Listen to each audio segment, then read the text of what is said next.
ฮัลโหลสบายดีทุกคนมื้อนี้แม่บ้านสิพามาเฮ็ดซุปยอดผักกาดสูตรบ้านๆง่ายๆก่อนอื่นเฮาก็ต้องเอายอดผักมาล้างให้สะอาดจะล้างประมาณ2 น้ำ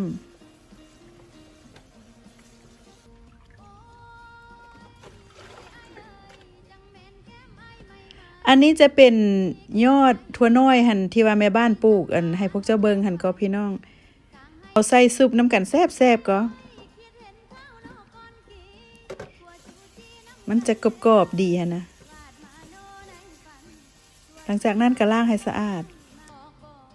ก่อนอื่นเราก็ต้องตั้งหม้อใส่เกลือประมาณ1 บวงตั้งหม้อให้โฟดเนาะแล้วก็จากนั้นก็สิเอายอดผักยอดถั่วน้อยใส่เฮาเพียงแต่ลวก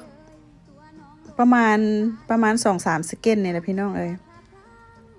เฮาจะบ่เฮ็ดมันเปื่อยนะเพียงแต่ลวกให้มันสุกน้อยนึง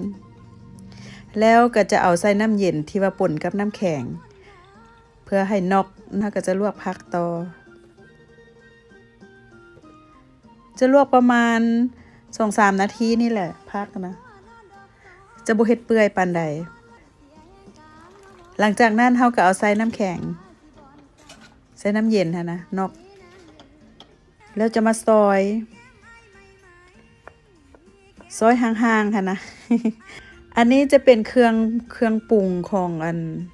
ซุปผักก็จะมีหมักงาน้ำปลาแป้งนัวเกลือขิงซอยแล้วก็ข่าแม่บ้านมกหอมบัวหมักเพชรกระเทียมพวกเจ้าเอ่ยหลังจากนั้นเฮาก็สิเอาไปซับให้มุนนิดนึงมกเพื่อให้มันหอมอันนี้จะเป็นใบขิงแล้วก็ใบผักเทียมจากหน้าบ้านของแม่บ้านเองเนาะเฮาใส่ใบขิงน้ำมันจะเฮ็ดให้หอมก็ซุมเจ้าเอ่ยแม่บ้านจะบ่ใส่หอมป้อมจะบ่ใส่หอมบัวอีหยังอันนี้จะใส่ใบขิงแล้วก็กระเทียมต้องมือซุปกันเลยพี่น้องเอ่ยก่อนอื่นก็ต้องเอาหัวข่าใส่หอมแดงหมักเพชรที่แม่บ้านมกใส่ขิงเกลือน้ำปลาแป้งนัวหมักงาก็จะใส่ครึ่งหนึ่งก่อนแล้วก็คนซีมตามใจมักจางเพชรจางเกลือเอาใบกระเทียมกับ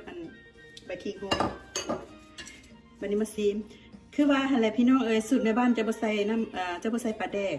อันถ้าผู้ใดมักก็ใส่เนาะหอมกระเทียมหอมงาซีมบัดนี้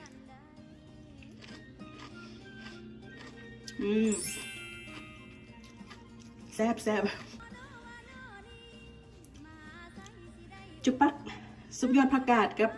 ยอดถั่วน้อยสูตรแม่บ้านพี่น้องเอ้ยแซ่บอีหลีอร่อย แซ่บพี่น้องเจ้าลองเอาเพชรกินเบิ่งเด้อถ้าพอมาแซ่บไปกันเด้อ